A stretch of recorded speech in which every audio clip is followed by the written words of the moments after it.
One of the most confusing dynamics you'll ever face in a relationship is when someone is warm, loving, and present one day, and then cold, distant, and unreachable the next.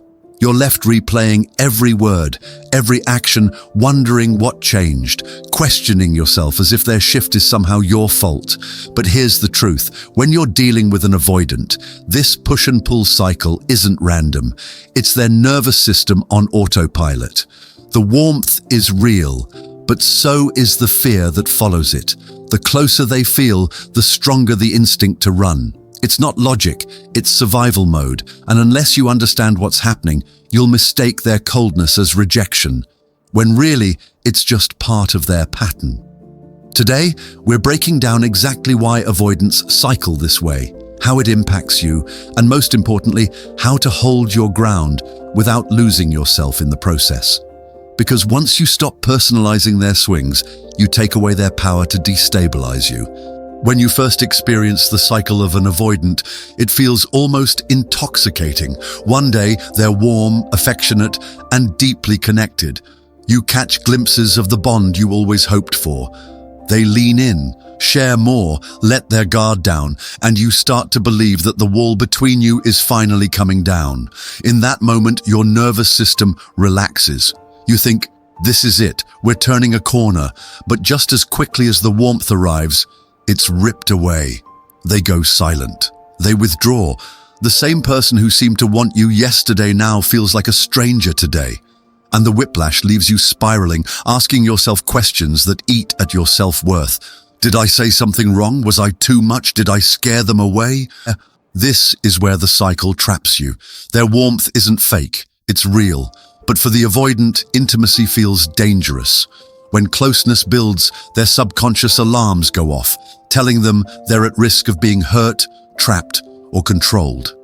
So their instinct is to shut it down, retreat into coldness, and regain their sense of control. The problem is, their coldness doesn't just affect them, it destabilizes you. And that's exactly how the cycle takes root. You become addicted to chasing the warmth back, desperate to return to that brief moment when everything felt safe again. The cruelest part of the avoidant cycle is that the coldness never arrives with an explanation. They don't sit you down and say, I need space because closeness overwhelms me. Instead, they disappear into silence, short replies, or a sudden shift in energy you can't quite put your finger on. And because there's no clear reason, your mind fills in the blanks, and usually it blames you. That's how the cycle rewires you. You stop seeing their withdrawal as their pattern, and you start believing it's a reflection of your worth. You replay conversations, analyze texts, and convince yourself that if you just adjust, if you become less needy, less emotional, less you, they'll return to the warmth. But here's the truth, their pullback was coming no matter what you did. It's not triggered by your flaw, but by their fear. They confuse intimacy with danger. The more they feel you getting close, the louder that fear becomes, and their nervous system tells them the only way to feel safe again is to retreat. And when they do, it creates that painful imbalance. You leaning in, them pulling away. You end up carrying the entire weight of the connection while they preserve their energy behind a wall. And this is where the danger really takes root, because when someone pulls away, your natural instinct is to chase. You think, if I just show them how much I care, they'll come back. But that only deepens the cycle. The more you chase, the more they retreat and the colder they become. Why? Because in their mind, your pursuit confirms the very fear they're running from. That closeness is dangerous, suffocating, too much. And so, what began as a connection now turns into a psychological tug of war. You fighting to prove your love, them fighting to escape it. This is why so many people trapped in these dynamics end up drained, anxious, and confused. You're not losing sleep because they rejected you outright. You're losing sleep because they gave you just enough warmth to keep you hoping and then ripped it away. That contrast, the high of connection followed by the freeze of silence, is what keeps you hooked. It's not the person you're addicted to, it's the cycle itself. The cruelest part of the avoidance cycle is that it convinces you that you are the problem. You start asking yourself, did I text too much? Was I too vulnerable? Did I scare them away? And once that seed of doubt is planted, you carry all the blame while they carry none. But here's the truth, they would have pulled away no matter what you did. It's not your kindness, your vulnerability, or your effort that drove them off. It's their unresolved fear of closeness, their shame, their avoidance of intimacy. Yet the cycle works so well because it flips the script, making you feel like you're the one who needs to shrink, beg, and adjust. And when you accept that false responsibility, you give them full control over the bond. And this is exactly where so many people stay trapped. They keep trying harder, giving more, hoping that the coldness will turn warm again. But it doesn't, not for long. And if this is resonating with you, if you've felt the emotional whiplash of someone being hot one moment and gone the next, this is exactly why I wrote my ebook, Surviving the Toxic Bond. It's not just advice, it's a survival guide. I break down guilt-tripping, ghosting, gaslighting, breadcrumbing, the exact tactics that keep you hooked in toxic cycles with avoidants and narcissists. More importantly, I give you the strategies to break free, to detach, protect your peace, and stop questioning yourself. If you want to understand this cycle fully and finally take back control, download it today. The link's in the description and the pinned comment. Because once you see the game for what it is, you can finally stop playing it. When the avoidant goes cold, their silence is louder than any argument. They won't always say the words, "I'm pulling away," but their actions tell you everything. Suddenly, texts slow down, calls don't get returned, plans get postponed, and you're left replaying the warmth they gave you just days ago. This is where most people break because silence makes you panic. You assume something must be wrong, and the urge to fix it becomes overwhelming. That's when you chase. That's when you pour energy into trying to get back the closeness they gave you. And ironically, this is exactly when they pull back harder.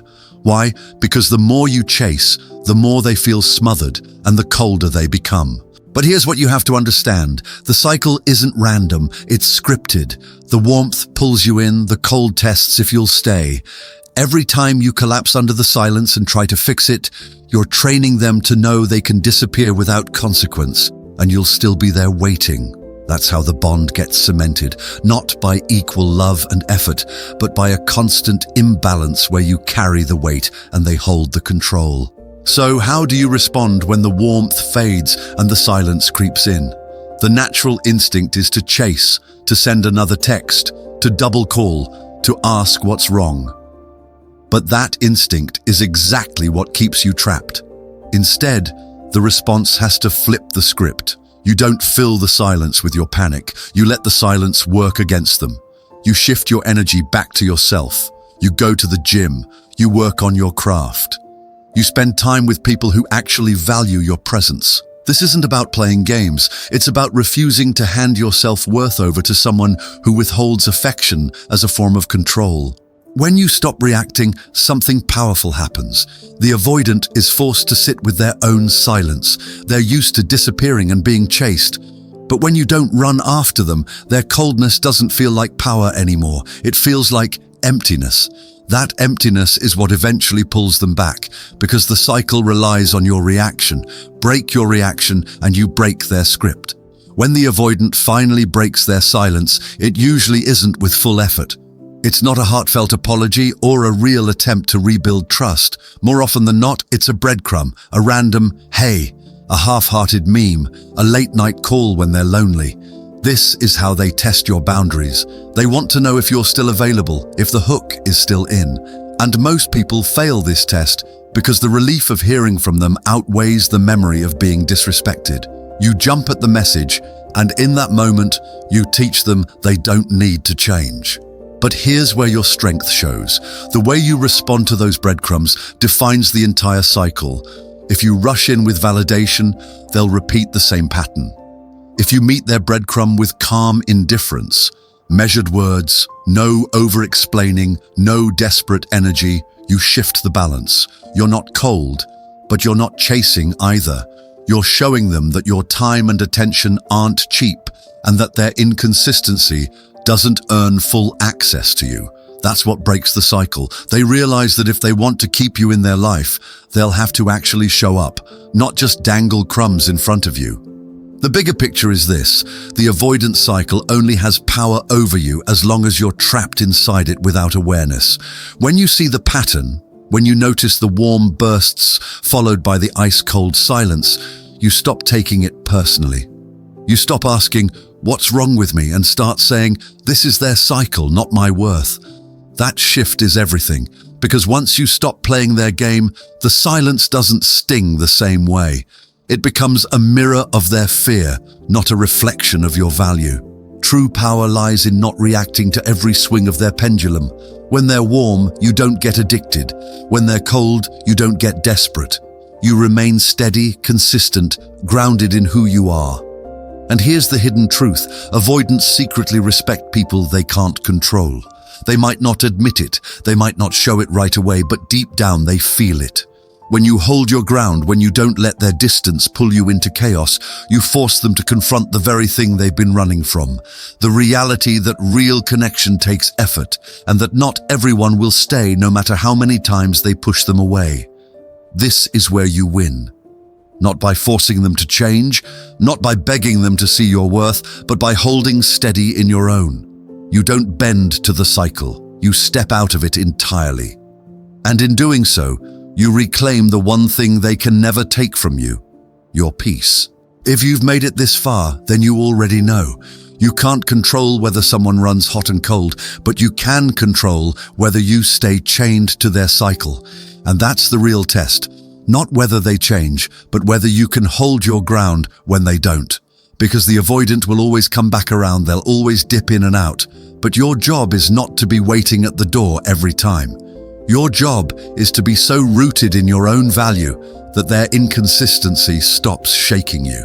That's the lesson I want you to walk away with today. Silence isn't rejection. Distance isn't proof that you're unworthy. It's a reflection of their fears, not your flaws. And as always, if this video spoke to you, make sure you subscribe to the channel, hit the like button, and share it with someone who needs this reminder. Every week, we're building a community of people committed to strength, self-control, and real Stoic power.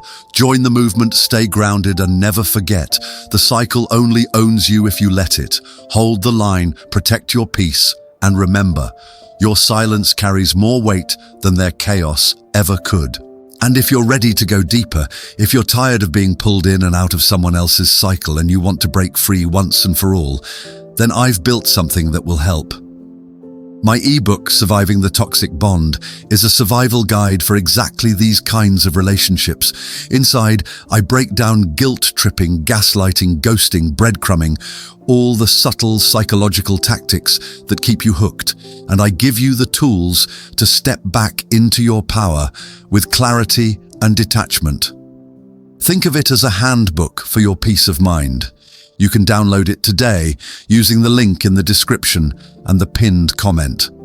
Don't just listen to these lessons, equip yourself with the full blueprint to finally cut the strings.